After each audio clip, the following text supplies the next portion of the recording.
আসসালামু আলাইকুম, মোৰ নাম আকিয়া খাতুন। আমি পাৰ চেনেলত থকা সকলোকে নমস্কাৰ। তো আজি মই ব্ৰহ্মপুত্ৰ নদীৰ পাৰত আহিছোঁ। ইয়াতে এখন ব্ৰিজ বনাইছে। তো ব্ৰিজখন বনাওঁতে কিমান দিন লাগিছে আৰু কিহেৰে বনাইছে, তো আহক তেওঁলোকৰ মুখৰ পৰা আপোনালোকক শুনো মই শুনো। তো আমাৰ ইয়াত যিটো ব্ৰহ্মপুত্ৰ নদী হয়, এই নদীত আমি যেতিয়া পাৰ হৈছোঁ, এইটো নাৱেৰে পাৰ হৈছোঁ। এতিয়া আজিৰ পৰা মানে এটা ব্ৰিজ ষ্টাৰ্ট হৈছে, কাঠেৰে ব্ৰিজ বনাইছে। এইটো ব্ৰিজ হয়। এতিয়া এইটো ব্ৰিজ দি যাব লাগিব। যিমান মানুহ আছে এই ব্ৰিজ দিখিনি পাৰ হ'ব। ব্ৰিজটো মানে বহুত ভাল লাগিছে, কাঠেৰে ব্ৰিজ বনাই আছে, বহুত ভাল লাগিছে।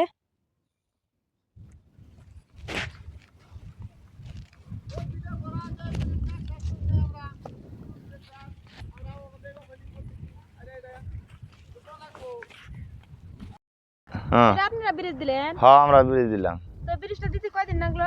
মোটামুটি ধরেন সব কাম দিয়ে 15 দিন গেল। আচ্ছা, তাহলে মোটামুটি খরচা কিরকম হয়েছে? খরচা মোটামুটি কাম লাগেছে 40 টাকা।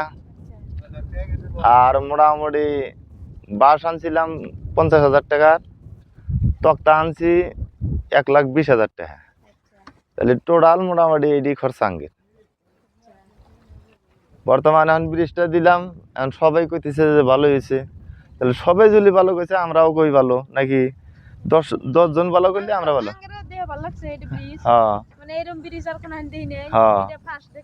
হ্যাঁ, খুব বড়িয়া হয়েছে। আমরা তো কইছি কামনা করি মানুষের ভালো করতেছে, দিলে আরো ভবিষ্যৎ আরো উন্নত করবো, এর থেকে ভালো। মানে সকালের থেকে ওপেনিং হয়েছে, আনেরাই ফাঁসাইলেন। হ্যাঁ, বহুত ভালো লাগছে এই নাও দিয়ে যাওয়ার আশা করতে। মানে মানুষের খুব অসুবিধা, আইসা উপর খাড়া থাকা লাগে, এবার এসে খাড়া থাকা লাগে, আধা ঘন্টা মতো দেরি হয়। এখন তো আর মাসের দেরি হবো না, মানে আইসারা কোনো ব্রিজের উঠে যাবো গা, যাওয়া আসা করবো, কোনো টেনশন নেই। আর এখন এই ব্রিজটা থাইলালাই সব আমাদের ভাড়া তুললে একবার এসে খাড়া থাকা লাগে, তাহলে খুব পরিশ্রম হয়, মানুষেরও পরিশ্রম হয় আর মানুষের কষ্ট হয়, ওদের মধ্যে খাড়া থাকা লাগে, অসুবিধা হয়। আর এখন অসুবিধাটা আর মানুষের নাই। ব্রিজটা মোটামুটি ধরেন 6 মাস থাকবো। তোমার ওই যে বান পানি আসবো, মানে পুরা ঝর্ণা আসবো, উত্তরের থেকে ঝর্ণা পড়বো, আইসা এরা কুস্তুরি মুস্তুরি আইসা মানে হয়ে যাবো, ভাঙে যাওয়ার সময় না থাকবো। সেদিনকে আমরা আর কি যে কাঠকুর যদি থাকে আমরা তুলে নিয়ে যাবো ঠেলো টেলো দিয়ে। আর এই যে খুঁড়িগুলো আছে কাইটা জানাবো, মানে মেশিন লোক টোকা আপ ডাউন করবো, নয়তো অসুবিধা হবো। আমরা যখন মেশিন টিশিন যা আছে অন্য যখন বাসগুনা যে কয়টা উঠান যায় উঠাম আর কি। হব, হব। তো এইবিলাক কলেজ ষ্টুডেন্ট হয়, কলেজত গৈ আছে।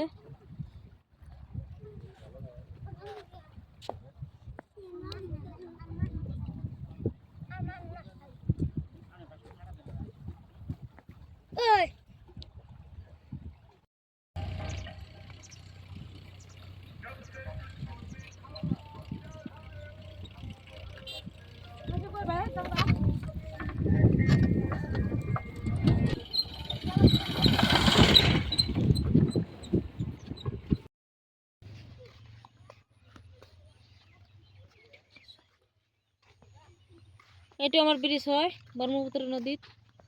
দেখো কেনে কই দিছে।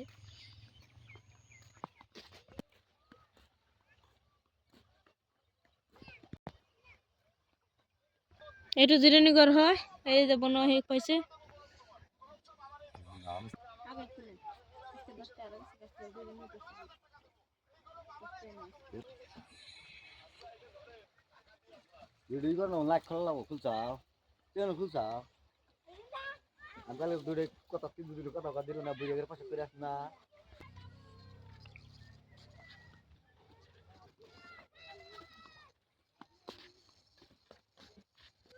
এইটো ব্রিজ পার হৈ খিনি এইফাল দিয়ে খোজকাঢ়ি যাব লাগে, এইফাল দিয়ে যায় মানুহ।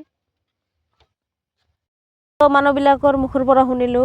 তো আমি ফাৰ্ষ্ট টাইম মানুহবিলাকক সুধিলো যে এই ব্ৰিজখন বনাওঁতে কিমান দিন লাগিছে। মানুহবিলাকে কৈছে যে 15 দিনমান লাগিছে।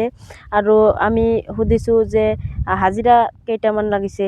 তো মানুহবিলাকে ক'লে যে হাজিৰা 40টাৰ মতো লাগিছে আৰু যিটো খৰচ আছে ব্ৰিজটো বনাওঁতে যিটো খৰচ হৈছে খৰচটো মান 2.5 লাখ টকামান খৰচ হৈছে এনেকুৱা লাগিছে। আৰু তো এই ব্ৰিজটো দেওয়াৰ বাবে ৰাইজৰো বহুত ভাল হৈছে। এতিয়া ঘাটপাৰত ৰখি থাকিব নালাগে, নিজৰ ইচ্ছামতে পাৰ হ'ব পাৰিব আৰু ৰাতি হ'লেও আহিব পাৰিব, কোনো অসুবিধা নাই, ঘাটত ৰখি থাকিব নালাগে। আৰু এতিয়া ঘাটত এটা ঘৰ বনাইছে জিৰণিৰ কাৰণে।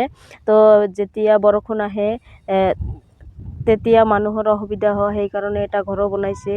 আৰু ৰ'দতে বেছি ৰ'দ উঠিলেও মানুহৰ অসুবিধা হয়, সেই কাৰণত ঘৰটো বনাইছে। এইটো দেখি মোৰ বহুতো ভাল লাগিছে।